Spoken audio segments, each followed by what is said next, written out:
so silky smooth. Now I got that song like, God damn it.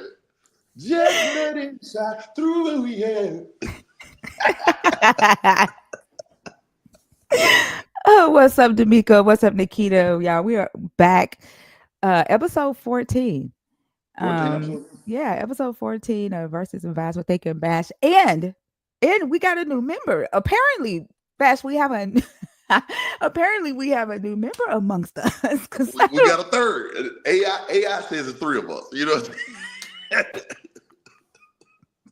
It's Think Bash and the Holy Ghost. I guess. And I was like, when I saw the first one, I was like, what the fuck? I was like, where's this third person coming from? So I put the other picture in there and it did it again. And I was like, what the fuck? It's really just in my head, big. It's split my head into two people. That's crazy. That's disrespectful to AI. That's disrespectful. That is disrespectful. AI. My first thought was like, damn. I guess it's recognizing the balance that Bash, because I think that you have a great balance of masculine and feminine energy. So I think you're very in tune with yourself. And I was like, well, maybe it's picking up on Bash's energy of his masculine and feminine, because I think you have you're very balanced. That was my first thought, because I was like, I what am my mama's son. That's for sure. yeah. That is Oh for my sure. god! But at least we know we have a trinity. There you go. There you go. Yeah. What's up, Divinely Autistic? Thank you so much. I appreciate that. All right, y'all. We are on chapter 25, Genesis. Moses. I mean, no. Is this Moses? Abraham. Abraham. Abraham gets a new wife in this one. Yeah. Or an old wife that they renamed. Yeah. That's the mystery. Yeah. Yeah.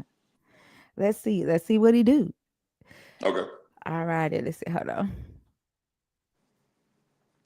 While we're looking at it, let me just stop and say thank you to everybody that's been joining us and subscribing. We're trying to hit that 1,000 subscriber goal. So if you share this video, make sure that you're hitting like, make sure you're hitting subscribe, make sure you're interacting with us in the comments. We really appreciate all those things so we can get to that goal. It's been a blast doing these, and I feel like I go back and watch them sometimes. I'll be like, man, I wish I had known that 10 years ago, 20 years ago. I think these are really helpful. It's really one of my favorite things to do all week, especially because I've been working so much recently. I hadn't had a chance to just get into my religion brain. So this has been great for me. So I just want to say thank y'all for being here. And thank y'all for all your support. Blah, blah, blah. I just want to say thank you. Yeah, definitely. I appreciate it. I appreciate TT as well. She does a lot with promoting it during the week. We haven't gotten around to promoting it yet. Still waiting on a couple of things, but we're almost there. No, it's not. It's not you. I've been saying I was gonna do a theme song, then I got into this album, and I just have not sit down and done one. I'm gonna do one. Yeah, I know We that. can use Pray if you want to. If you just want to use it, yeah, we can use that as a theme song or Never Saved. Ooh, That's too downbeat. We no, can we can Pray use one for now. our intro, one for outro. Oh, fair enough. We could do that. Yeah. I like that. We can use either one of them. Yeah. What's up, Summer Nights? But yeah, I really do appreciate it. Also, like I was saying, TT been doing a lot with helping us get the numbers up. So I want to shout out to her. But here we go. We almost there. We're almost there to the monetization. We only got 100 and something left to go. Just 100 and some odd subscribers. Hit that subscribe button. If you haven't hit it, make sure you hit it. Yeah. Share it with some friends. I know y'all got some friends that have been, and Genesis is one of those books. It's been cool to go through Genesis because Genesis is one of those books that people think that they know, right? And then you realize how much you don't know, right? Like every time I read through Genesis, I'll be like, man, the last time I read through Genesis, I didn't know that. I didn't see that way, or I didn't have access to that research, or I never read that paper about it, and blah, blah, blah. So I think these have been great. Like our last episode, we've had some great conversations on whether the God can can just stop sin, because that's something that I noticed in our last podcast that we did about 2 weeks ago. So we spent 2 weeks discussing that. Yep. And it's been a blast. I'm looking forward to the conversations this week. It's gonna be really interesting, and I'm interested to see what questions will come out of today's episode. So I am ready. The questions are God's to the answers, man. That's never forget that. The questions are God's to the answers. The question is what? Are God's to the answers? Oh wow, Yep, that's that's something a I good live one. by. And I get that from an idea in Moses. You know, Moses' name means from the water. Hmm. It's an Egyptian word. And now keep in mind, this is just me and my old theological brain. So if it don't make sense, just be like, that don't make no sense. But I used to always say that Moses means from the water. And in Hebrew, the word for question is the root word of water, right? So question is ma. That's who, what, when, where, why, how, ma. Ma'im is the water, right? But in my brain, I just make it the questions, right? Because I think, water is like, you know it's there, but you can't quite grasp it, right? You can't put your hand on it, right? You can't. Yeah. And God says to Moses later on that you will be God to Aaron, and Aaron is the light bearer, the answers. I got it. You know what I'm saying? And the questions are God's to the answers. The answers are only supposed to lead you more questions. Yeah, I Yeah, like that. yeah. I like Questions are that. God's to the answers. Yeah, I don't like getting to a point to where we just know it because I feel like that there's always more to know. Right. And somebody had asked me, like, what are you gonna do when have asked all the questions about religion? I'm like, when will that be? When? I don't think we'll ever get to that point. I think there'll always be something to question, especially like when it comes to humanity and how humanity engage with religion or these Yep. deities, and then the history around it is so vast. Like Yep. just the Bible alone is a vast amount of content and questions, but then you got to get into the early church fathers, right? Then you got to Man, get so much to into get to. it's so much, and So that's much to get into. just Christianity. Just Christian. And Yeah. when you think about it, if it's something really worth knowing, if it's something like imagine had you stopped thinking about math at 1+1 is 2, right? Like that's just the beginning, right? Math can just keep going. It could just keep going. And that's how I feel like religions start when the questions stop, Hmm. right? The moment you stop questioning it, now I'm getting into faith. Now, right, when we was watching Mezzo just a minute ago, when Mezzo was like, okay, here's what we found out about abiogenesis. And my man was like, well, we just believe God did it. Well, you didn't learn anything more about God. You didn't learn anything more about life. You haven't learned anything. So now I can just throw a religion in that space of where I don't want to question anymore. I don't want to learn anything else. Hmm. Right. And I think that's what's the word? Like a handicap maybe I shouldn't use that word, but I feel like it stunts your intellectual curiosity, right? Yeah. Like I always Is never it? ask some I questions. think it's I. So what I'm going to argue tonight is that, or discuss, should I say, is that it is intentionally designed that way from a Christianity standpoint because I think that it needs to um it needs to blind the perception of its believers, right? In Mm, order to uh cleanse the image of Yahweh, in order to mm, marry the two. So I think like intentionally the fear, right? yeah. Of questioning is it keeps them from questioning the morality of the God, Mm, right? And going against their own natural instincts, right? Like mm, naturally they would see these things that they're reading in this Old Testament as immoral, right? From a mm-hmm, human perspective. But because of the fear and the loyalty and them feeling guilty and indebted to this Jesus for dying for their natural state of sin, mm, right? yeah. They're willing to forgive the sins of Yahweh and not We forgive question them it. for his sins every day. Yeah, and that's what I want to like get into this week on the lives because a guy has said that they see Jesus, I mean they see the Old Testament God through the eyes of Jesus Christ. And I Mm. was like, "Wait, what?" What does that And I even was mean? right? And I was like, "That's interesting," because that's like saying that in order for you to accept the God of the Old Testament, you can only accept him through the eyes of through Jesus Christ, like the blood of Jesus Christ. So I said, are you saying that Jesus actually died for the sins of Yahweh? which is crazy. Because that's literally what it sounds like he's saying. Yep. And so Yep. I gotta explore this week. So I'm excited. I'm excited for this week. I say that all the time that we forgive him of his sins more than he forgives us of ours. Like, Yeah. because really we almost don't have a choice. We gotta sin, right? It's in Yeah. our nature to sin. Mm-hmm. It's not in his nature to sin, or at least that's what you told me, right? Right. Right. His laws were his character. That's his actual nature, right? And so he's choosing to go against his nature when he murk off everybody. But then we forgive it and call it justice. And because Jesus told everybody to like that. Yep. If you think about it, like Jesus said, I didn't come to abolish the law or the prophets. Yep. Right. And Yep. so when he is telling everybody to follow the law, right? And then Mm-hmm. he's like, love the Lord your God with all your heart, soul, and mind. He quotes that scripture. He's bringing them back to Yahweh, right? Yep. And he's saying, if you love Yahweh first, right? If you love me first above everybody else, then you will be able to follow the law, right? Mm. So I feel like Jesus, that using Jesus there. Remember, I said I feel like there's this like safe like a safe switch, like a fail safe. Like when people try to leave Christianity or try to deconstruct, that word Christ or the reverence of Christ is the thing that pulls them back in. Mm. And when they do try to deconstruct, they hang on to Christ first, right? Mm. It's the Christ that saved Yahweh.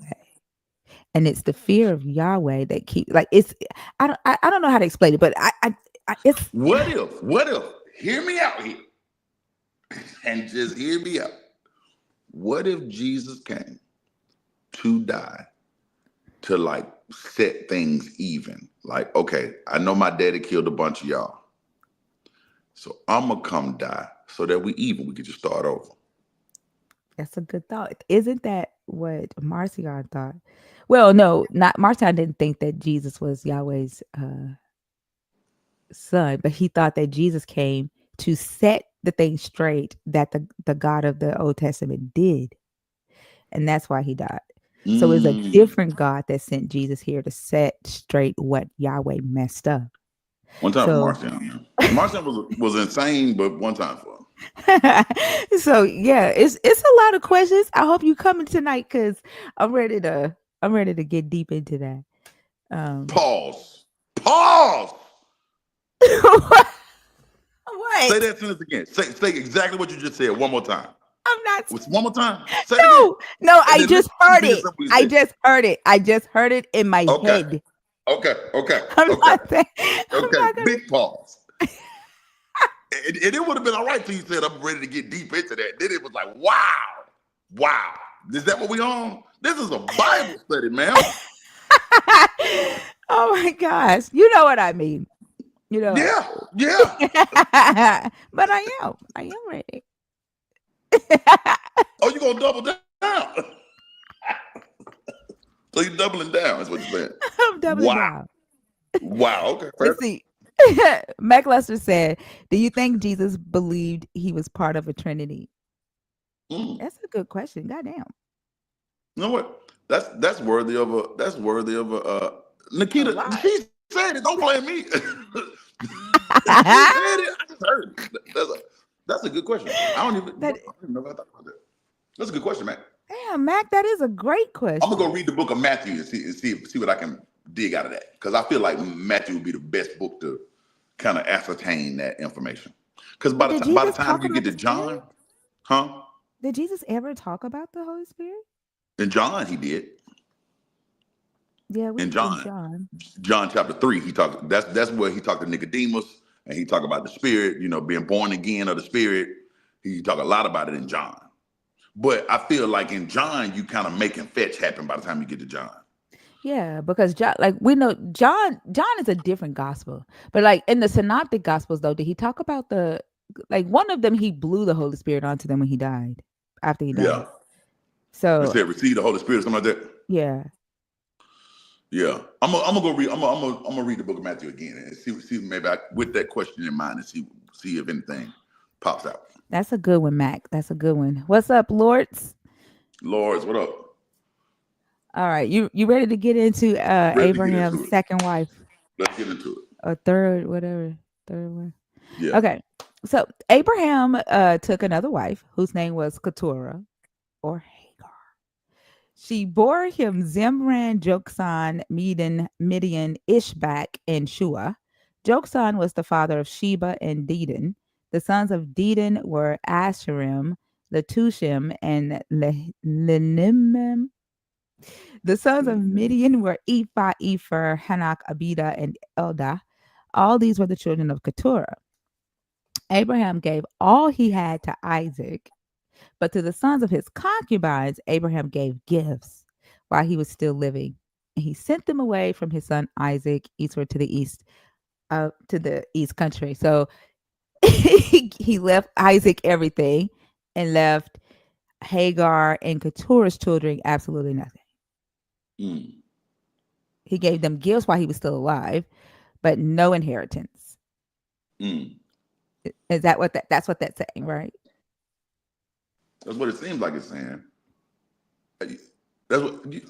Okay, and we normally read the whole chapter before we stop, but let's just Okay. stop it. I think it's interesting that the term wife is here, and then immediately you go to concubine, right? Mm-hmm.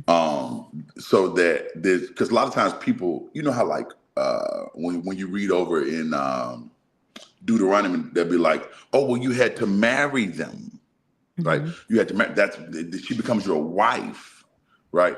But I think we have a cultural understanding of what a wife is versus what this concubinage is, right? Like it's in the wife category, as in like wives are your female property, Mm-hmm. right? They are your female property, and so you're allotted to have sexual relations with them, but they aren't like again. You leave your inheritance to your wife's kids, right? So your property goes to your wife's children. You you try to you give your concubine kids stuff, right? But they seem to be separate from the children of your wife, right? Mm-hmm. Like the children of your wife, and you may have more than one wife, or you could have a wife and a concubine, or a wife and several concubines. Like Solomon had 700 wives and then 300 concubines. I think it's that way, or it's 300 wives, 700 concubines. One combinations. So I'm sorry. Right now, my mind feel like a kid in church trying to pay attention because of Lord's. I cannot. wow, Look what wow, wow, I read that comment and my mind has not been the same since. wow. I'm over here trying to like pay Who told Lords attention. about the YouTube channel? I don't know. She wasn't supposed to go YouTube. Wow, wow, I'm wow, over here like, you know how you in church and you trying to pay attention to somebody that did something funny and you try not to laugh. wow, Thank you, Lord. Thank you for that because I don't wow, know nothing bad said ever since I read your comment. wow. Blowing the Holy Spirit Oh my diabolical. gosh. Wow. One time for Lords. But yeah, I was saying that just ultimately that you can see that separation between what a wife is and a concubine, and that concubinage is a subset of wifehood. Mm-hmm. You see that? So Yes. like she's considered a wife. So she's a part of the wives, right? But in that subset, there is a concubine, right? So all concubines are wives, but not all wives are concubines. You see the difference? You see it? Okay, yeah. So where did Keturah come from? Like, because I know normally to not be a concubine who became a wife, you have to have been an Israelite woman first. So was Keturah not Israelite? Well, keep in mind, wasn't no Israel at this point. Israel didn't exist. Okay, yeah, that's true. Yeah. So But where did Israel is Keturah Jacob. come from? Well, I don't know where she came from. Because I the don't know. reason, because it's almost like the God had the idea of Israel, right? Because Isaac, right? Yeah. The promise had to come through Sarah. Sarah came from the land of Ur along with Abraham, right? But I would assume Isaac's she came from there too, right? And the reason I'm making this as an assumption, I could be totally wrong, but I assume that because he was just so super adamant in the chapter before to say, "Do not get my son a wife." thank you. You Right. see what I'm saying? So why Yeah. wouldn't though? Why would so we know why Hagar was considered to not get of the promise, right? Mhm. Because she was Egyptian, She was Egyptian. right? And Yeah. so she was considered a slave, right? Yeah. And so if Keturah is also from Ur and is of the same land as Abraham, why would those children not get any of the inheritance? I feel like he just assumed that the promise was through Isaac. That's just what it was going to be. Right. So any child he had after that just wasn't Isaac. But property, right? Like the promise coming through Isaac is one thing, right? But his inheritance is like his land, his sheep, his wealth. But How that's the promise, right? Keep in mind, I thought the when we get promise to were the Jacob and Esau, descendants, the say it nations. again for me. I thought the promise was the descendants, the Well, nations. but that comes like when we get, that's going to use for example when we get to Jacob and Esau. Esau was the birthright because he was firstborn, right? Hmm. Which meant that not only was the spiritual blessing oh you're gonna be great blah blah blah blah, but that comes with a head start. Here's how you're gonna be great. Here's the stuff to help you, right? So when Esau lost his birthright, he didn't just lose the quote unquote the blessing, the you're gonna be great part, the words of encouragement. He lost the property, right? Hmm. Jacob took the property and the blessing. They seem attached to me, Hmm. right? So if Isaac was the child of promise, then I'm starting you off with okay, you're gonna be great, and here's the mechanism by which you're gonna do it. Here's the stuff to help you accomplish it. And I think that just speaks to, you know, how I say that the God's goal was building nations on earth. It was land, it was wealth, it was Mm-hmm. power.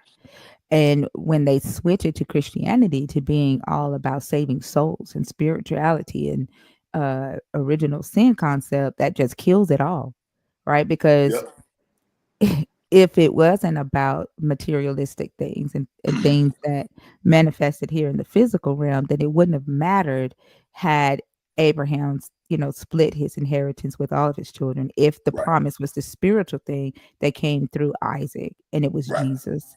You know Right. what I'm saying? Like, damn, there go another question that I'm gonna have to ask tonight. And even when you get to Revelation, we talked about this last week, and I mentioned it a few weeks ago, but I came on to a live one night where you were talking about even in Revelation 21, where you got the Israelites enjoying property, enjoying wealth, Mhm. enjoying physical things that the other nations that survived spiritually were to provide for the ones that had both the natural and Paul would say, man, hey, the vine, the branches don't buck against the vine. Like don't think for a second that you are better than us, right? Mhm. Because we are children of promise and by blood. You guys Yeah. just we're letting you live, right? But we children Mhm. of blood and promise.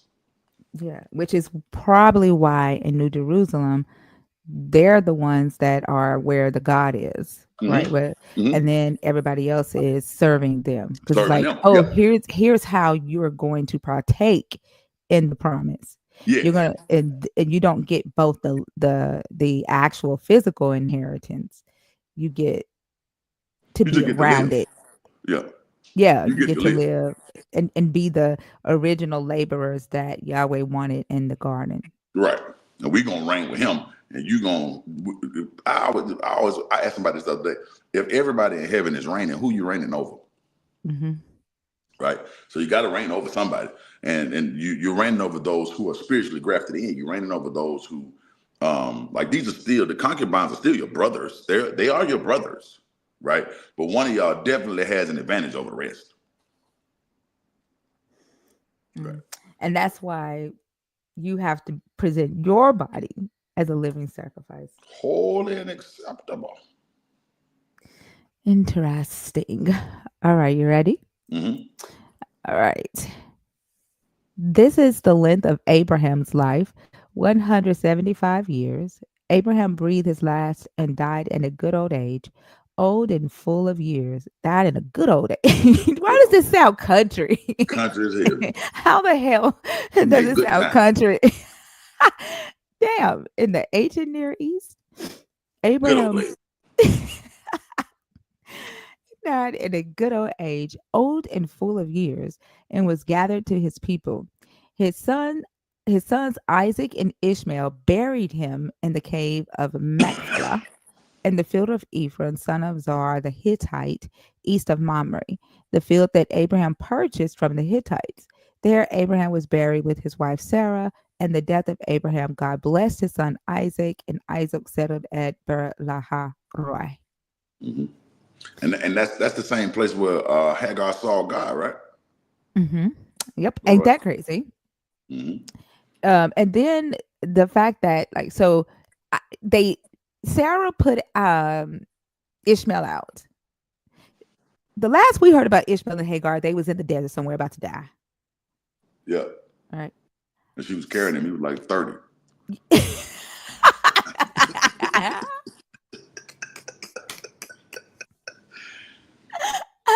So how the hell did they get like word back to Ishmael like, "Hey, your daddy died, bro. Come bury him with Isaac." Like the last I heard was like she didn't want them to even grow up together because or to be together because she was scared that he was going to try to take some of the inheritance Yeah. or think that he like. So did they have like camel phones? The camel Camel phone. phones is crazy. Camel I'm phones trying is to figure complete out bad like language. rock Camel phones steady, is too far. like rocks, like how did Nobody they had get this? camel phones, bro. Ravens, T Camel is eagle crazy. eye, T something. Camel is absolutely ridiculous. Like how did they get message to Ishmael? To Ishmael, like, hey, your daddy died. Get over here Head and back. bury Yeah. him. You know? How did that Yeah. happen? I wouldn't have came back and buried him nowhere. You put me on the desert, bro. Fuck, I'm coming back. Right? Why did Ishmael go back and bury him after he Yeah, I put him wouldn't have, out in man. the Fuck, desert man. on his mama's neck at 30 years old with some water and a piece of bread? Yeah, But nobody like doing for that. what? Come back and bury you for what? I'd have came back and took some bread. I'd have came back and robbed you. And then on top of that, like I'm coming back to help the promised child who gets all the inheritance bury you, and then I'm going home empty handed still. Empty handed. Because he didn't get, because it said that in his life he gave them gifts. And the only gift that Ishmael got was that water and bread. So he probably got less gifts than everybody else that was around. That's crazy. I would, yeah, fuck me if I'm coming back. Yeah, nope. Couldn't It have been me, don't make Chief. sense. Yeah. Look at Locust that. Wireless is crazy. Get Mac out of here, man. Get Mac out of here. Why did y'all tell Mac about the YouTube channel? Don't tell him nothing else. That's it for him. Cause it The don't make sense. Locust Wireless is ridiculous. That's ridiculous. No. Look, Hagar has some strong shoulders. Mighty Neck.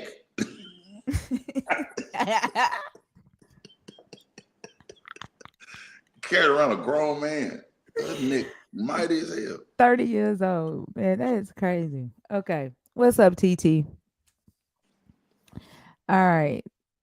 Okay. So these are the descendants of Ishmael, Abraham's son, whom Hagar, the Egyptian Sarah's slave, bore to Abraham. These are the names of the sons of Ishmael, named in the order of their birth.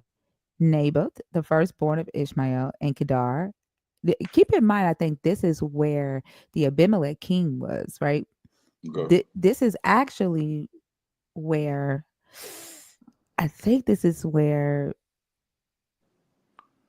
in verse in the last chapter where in chapter 20 aren't they in this land?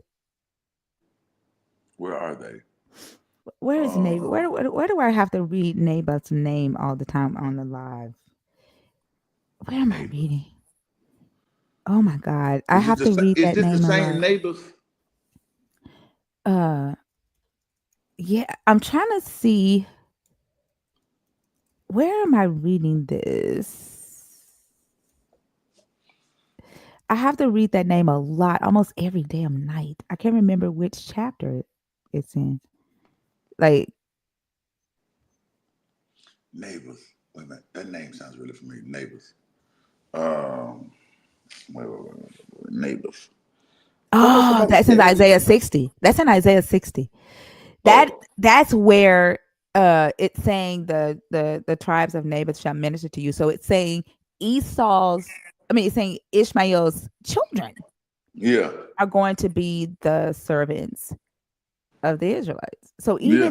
even in New Jerusalem, they're still saying that. So Ishmael's descendants will be Isaac's slaves. Crazy, Because I'm like, I crazy, know I have to read this name a lot on live. Naboth.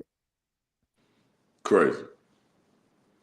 Yeah, hell no. I'm not going back to that funeral. I know that. Yeah, hell no on that. Well, it says the rams of Naboth, but it's basically You're saying not. everything that they own, right, will Yeah, be you're given not to getting my them. Rams. You're not getting none of that, Chief. Yeah. The firstborn of Ishmael and Kedar, Adbil, Mibsam, Mishma, Duma, Masa, Hadad, Tema, Jetur, Naphish, and Kedema. These are the sons of Ishmael, and these are their names by their villages and by their encampments, 12 princes according to the tribes. This is the length of the life of Ishmael, 137 years. He breathed his last and died and was gathered to his people. They settled from Havilah to Shur, which is opposite Egypt in the direction of Assyria. He settled down alongside all his people. So Ishmael was close to what, Nineveh, where Yeah. his land was. Havilah is. I feel like I just talked about Havilah. Havilah was where. Oh, we mentioned Havilah in Genesis, where the gold was. Where the gold was good. It's close to Havilah. So that means he had wealth. Yeah. And so in Isaiah 60, they're basically Isaiah's prophesying that the wealth of Ishmael was going to be brought to the Israelites. Mm-hmm. I feel like this is like knowing all of the trouble that they went through in Israel, right? Getting captured by the Assyrians, getting dispersed, Jerusalem, um, not being this big kingdom, uh, like they wrote about, like until like the 7th century, like David and Solomon, they were supposed to have like these big kingdoms in the 10th and 9th, 8th century, but you Yeah. don't see it actual in history to like the 7th century where Judah becomes like this kingdom that is, noticeable. I feel like What's the king that rebuilt Jericho? what's his name? Start with a B, doesn't it? Is it B? Uh, yeah, Oh I my think God. his name. You know what I'm talking about though, not Ahab. Yeah, I think it start with a B. Oh, Um, I couldn't. Brashan or something. I don't know. Hold on. Wait, Uh,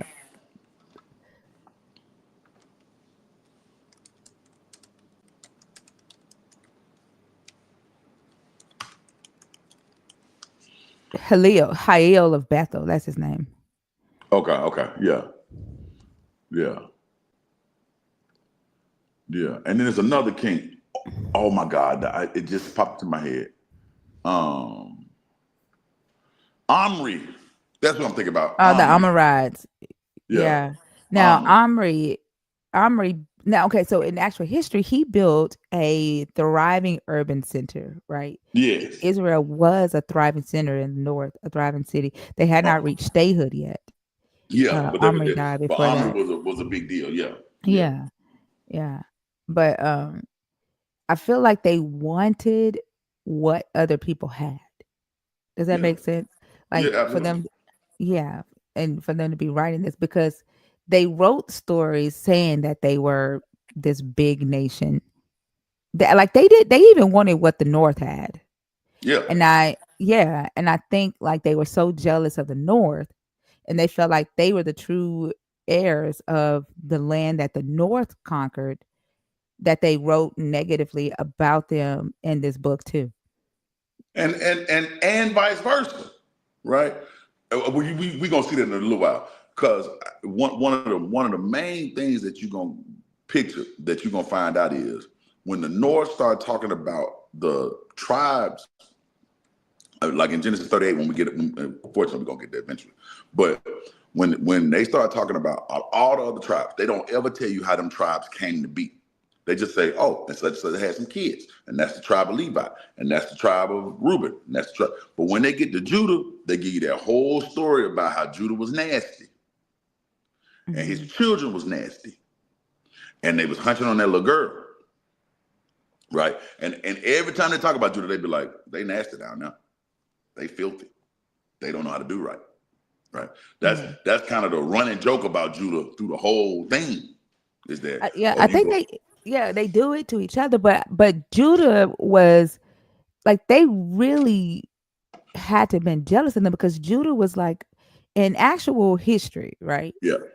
Where they're writing about them being this big kingdom, And they weren't. right?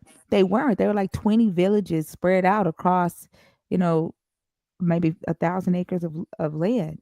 Like, they didn't have the wealth that the North had at that time. Yeah. And so I think that they were like really jealous of them.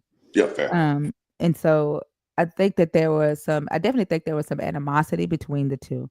Absolutely. Absolutely. And I think that I think Judah might have caused it. Okay. Okay. Yeah. Like, I don't know why, but I don't trust that. I don't, like, just the more I don't trust that. I don't know why. I feel like there's more to the story. Okay. I just feel like there's more to the story, but I don't want to make a decision just yet. But a lot of what I'm reading in this book, and then reading in like extra biblical, and finding out like how Genesis is about Judah, Yeah. right? Genesis is about Judah, and it's their pen majority. Okay. You know what I'm saying? I can see that. Yeah, and then like reading Dr. Bowen's book, he talks about the laws, right? The Mosaic laws, of the holiness code, and all of that. And he's like, most of these are propaganda, and that they Mm-hmm. were not actually used to decide legal cases in Israel or Judah at the time. Mm-hmm. Mm-hmm. And the scholarly argument is that, oh, this is what Yahweh wished the laws would be like. This is what they wished that it would be. And I'm like, first off, How would if you know the wishes of Yahweh? exactly, but how are you also going to make the claim that Yahweh is the one and only true God, and he has to wish the laws of the lands were this way, but not be able to enforce them to be that way? Yeah. And then when you think about it, if it's Judah writing from this perspective, this is what Judah wished. This is Yeah. how Judah Because we wanted things have to be. actual extra biblical like slave contracts Hmm. where one Hebrew person was selling another Hebrew person into slavery, which goes directly against what the law would say. Yep. Right. So it wasn't that the law was like this. Either they just didn't know the law until later, like much later than what we was thinking, right? Or like you're saying, this is someone, or people was just openly breaking the law, Yeah. right? Like it seems as though that these laws were a much later addition, and they kind of wrote back anachronistically and said, "Oh yeah, Moses said this," but you don't even like no, Moses just becomes like this literary device from much later on.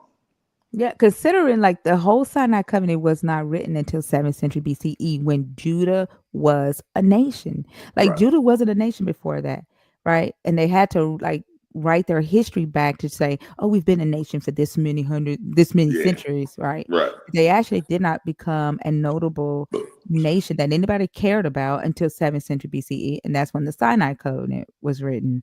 right. So when you think about, just the perspective of what Dr. B is saying, and this is just, not I'm not saying like all scholars think this, but there is a scholarly consensus that say that these laws were just, yeah, you know, uh, Israel propaganda. If that is the case, then who is responsible for writing this? And that's Judah. Whose hopes Right. and wishes are these? These are Judah's hopes and wishes, Yeah. and that's something to not be ignored, I think. Yeah. No. I think that's definitely worth a note. Definitely worth a note. And so you watching kind of like this rebuild of a history from a much later standpoint. Not necessarily like a lot of times I think when we read this, we reading it in a straight line as if okay, this happened, then this happened, then this happened. When it seems more likely that this pops up in the 7th century and people are kind of writing their story backwards to the Hmm. beginning of time. Yeah. Yeah, Yeah, and saying I wish that I could own slaves. Like they don't own slaves in the ninth and 10th century. They're a small village, and they're looking at right, all these other people, and they're sitting over there wishing to own slaves. Right? right. They're wishing to be able to go into lands and genocide. They're wishing that's the diabolical thing is that if because the way Dr. B quotes it. Hold on, my light. Okay. The way Dr. B talks about it in the book is that man, I lost my dang on thought. You were saying But about wishes. Okay. yeah, like wishing that they could do these things. No, oh, he was saying that apologists, right, would try to catch you off guard and be like, well, there's a lot of scholarly consensus and extra biblical resources that will point to these not being the actual laws at the time, but Yeah. propaganda. And he said that even arguing from that point, right, you still have to take into consideration that somebody wanted the laws to be this way. Somebody wrote it that way. Right. Yeah, and I think it's even more diabolical that they're hoping and wishing and saying, "I want to be able to go in the land and kill babies."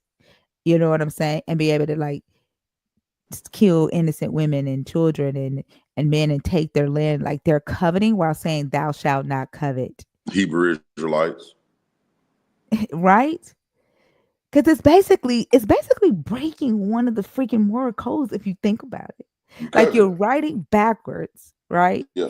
You're sitting there coveting while saying, Cousin. Yahweh said, "Thou shalt not covet thy neighbor." You're literally coveting by hoping and wishing that you could do these things and hoping and wishing that your story was the North story.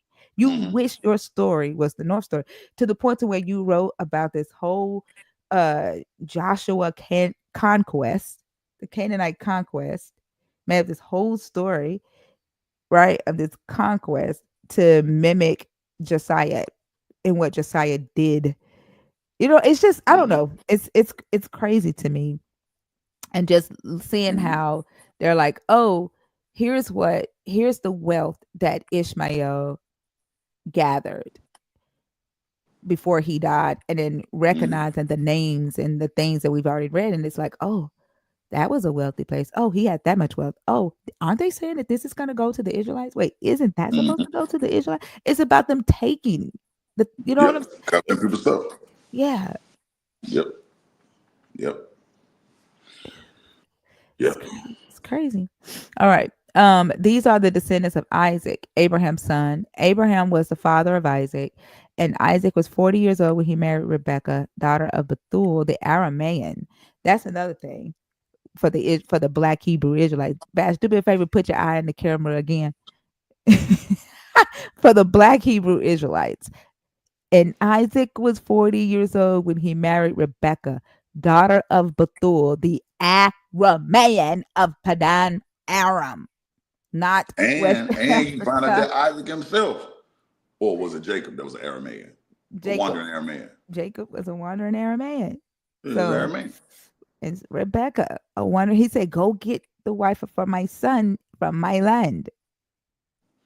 Right? Yeah. Yeah. Not African, not Yeah. Africa, not Kemet, how they try to say Kemet, not Not Canaan. Egypt, none Not of Egypt. that. From Pure Mesopotamia, Aramaeans, which right? is at the base of the Caucasus Mountains. Exactly. Yeah. Like Isaac prayed to the Lord for his wife because she was barren, and the Lord granted his prayer, and his wife Rebekah conceived. The child struggled together within her, and she said, "If it is to be this way, why do I live?" So she went to inquire of the Lord, and the Lord said to her, "Two nations are in your womb." It's something about this God always pitting brothers against one another. Have you noticed that? Yeah. Ishmael and Isaac against each other, right? Cain and Abel against each other. Yeah. Now Jacob and Jacob and Esau. Esau in the womb against each other, but he all about brotherly love. Love thy neighbor Israel as and you love Judah. yourself. Exactly. Yeah. Like that's crazy. Yeah. But two nations are in your womb, and two people born of you shall be divided. The one shall be stronger than the other. The elder shall serve the other. This is straight supremacy, all exceptionalism, supremacy ideology. And that was that guy that was on Christina's live last week, where he was trying to. I know he was getting on your nerves, but he was trying to like say that there is no supremacy ideology in the Bible. Do you remember that guy? Yeah. Yeah, BLJ, that was him. Yeah, and you can tell he just wants people to love each other, That's all he right? wants. That's Yeah. all he wants. But the manipulation that he has to do to try to get people to see that, Yes. and that feels dishonest. And so like your manipulation and dishonesty overshadows the love that you really want people to see coming from you. Him and Ramon should just start a church together. You know what I'm saying? It'll be called Love Ministries. It'll be him, Ramon, and Diddy, and you're anointed with baby oil.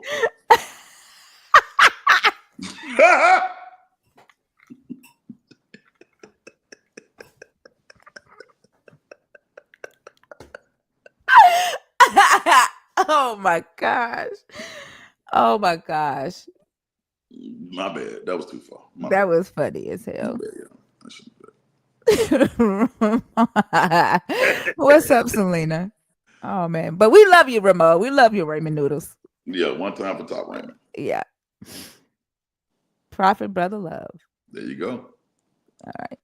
Did you want to say something about this before I move on to that? No. We can move it. We can go. Okay. When her time to give birth was at hand, there were twins in the womb. The first came out red, all his body like a hairy mantle, so they named him Esau. Afterward, his brother came out with his hand gripping Esau's heel, so he was named Jacob. Isaac was 60 years old when she bore them. When the boys grew up, Esau was a skillful hunter, a man of the field, while Jacob was a quiet man living in the tents. Isaac loved Esau because he was fond of game, but Rebecca loved Jacob. Um, you want to keep going? Keep Oh, going. okay. Once when Jacob was cooking a stew, Esau came in from the field and he was famished. Esau said to Jacob, "Let me eat some of that red stuff, for I am famished." Therefore, he was called Edom. Jacob said, "First sell me your birthright." Esau said, "I'm about to die. What use is a birthright to me?" Jacob said, "Swear to me first." So he swore to him and sold his birthright to Jacob.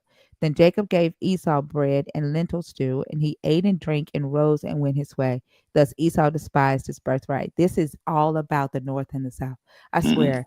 Jacob Mm-hmm. is Esau is the north and Mm-hmm. Jacob is the south, Mm-hmm. and it's all about jealousy and coveting, like all again, like I swear you can see it once you learn the history of it, like you can just see the symbolism in it Mm-hmm. all. Yep. And the I mean, not to pick on the Hebrew Israelites, but they use this to split up the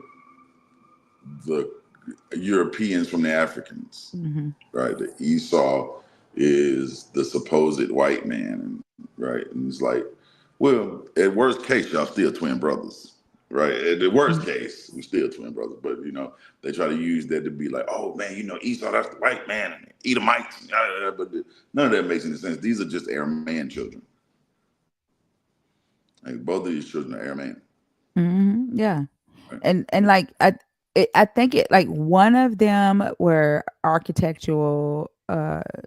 They had skills where they could build, large buildings. They had the wealth, the knowledge, the intellect, right? The And the other ones masonry. like more earthy people. They were pastoralists, like Yeah, the Judah were pastoralists. They were sheep herders, right? yeah. So I think that's why uh you know the first came out red and his body was hair like a hairy mantle, and then the other one came out gripping his heels. That's the covenant. They like, oh, we're next, right? Like Mm-hmm. I'm coming after you, the north. We're the Mm-hmm. true heirs of the land. Like we're supposed to have that, right?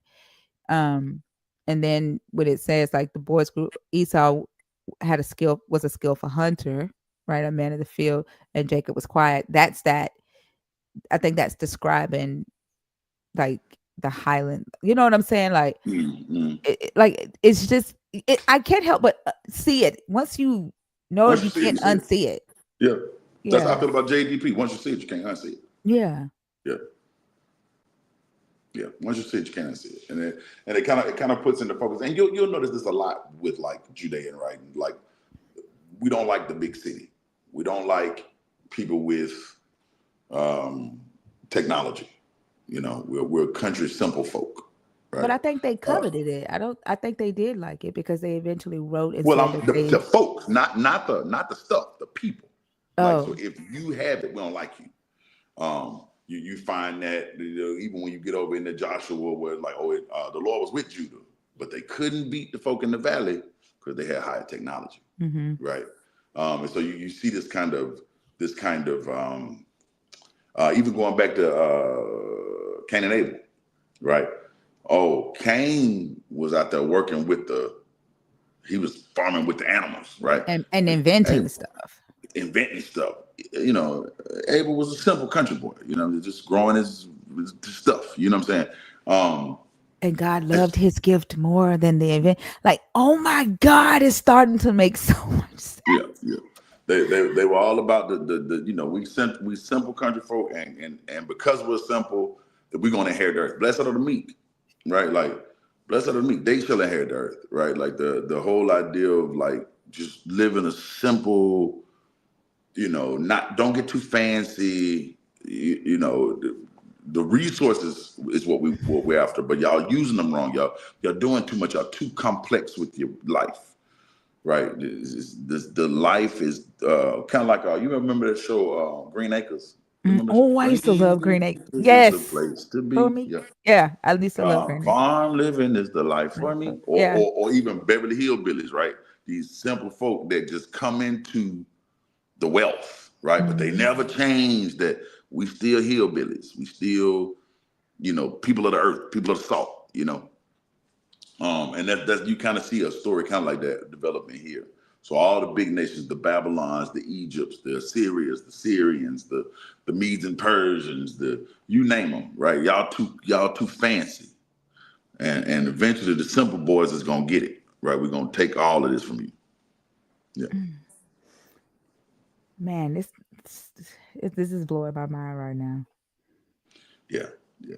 That seems to be like a real recurring theme. Even when you get to like even in by the time Jesus show up, right? It's still the same basic idea. We're not in rulership now, and it didn't work out this time, but the country boy gonna come back and win. And all the kingdoms of the earth gonna belong to him. But what does it Right. really say to this humble? To me, it just feels like watch out because one, every it's all about I'm innocent, I'm quiet, I'm a sheep herder, but the whole time you see the underlining is that they actually want to be them, like they actually want to Yeah. be the big city guys, right? Yeah. And then when you think about the stories that they wrote about themselves that were not true, right? And Mm-hmm. it is violent. Mm-hmm.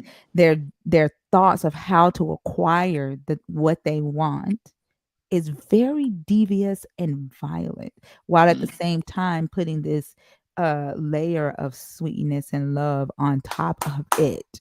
Mm-hmm. It's I don't even know how to explain it, but it's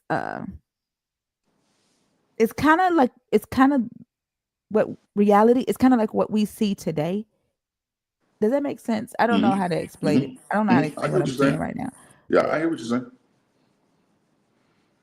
There's that same Christian love comes with this underlying violence and hatred. yeah, yeah, yeah, and they're willing to turn into the Satan for the God in order Mm-hmm. to get what they feel the God needs, and then they'll go right back to once they do that, they'll transform back into the loving pastoralist. Mm-hmm. Does that make sense? Mm-hmm. Yep, makes good sense to me. Makes good sense to me. Yeah, this chapter been fun. Not gonna lie. Not gonna lie. Yeah. Didn't expect I thought it was going to be a boring chapter to talk about because it's all lineage and shit. Yeah, lineages, but sometimes man, it be a lot. It be a lot when you really pay attention to what's being said. Sometimes you get lulled to sleep by the begots, but If you pay attention to them names and you're like, oh well, that worked out over here, or that this pulled from here, kind of like that Matthew chapter 1.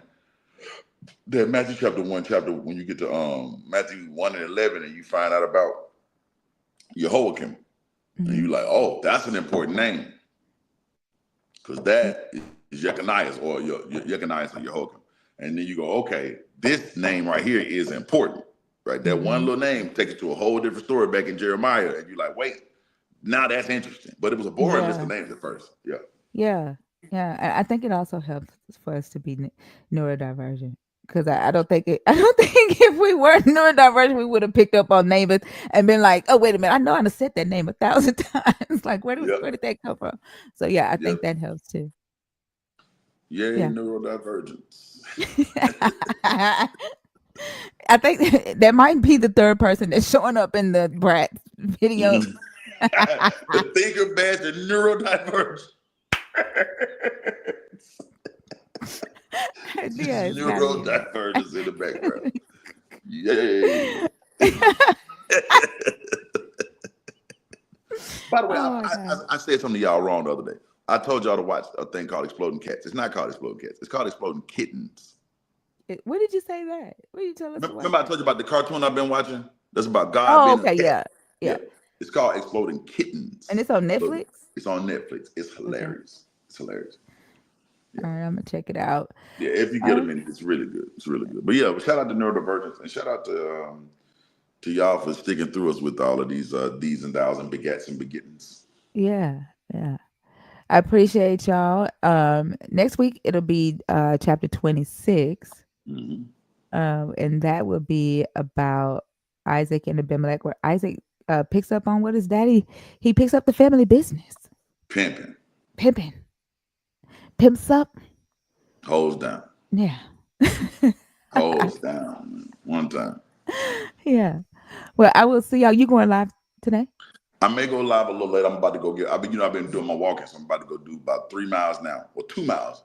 And then I'm gonna come back. And then I may go live a little later on this afternoon.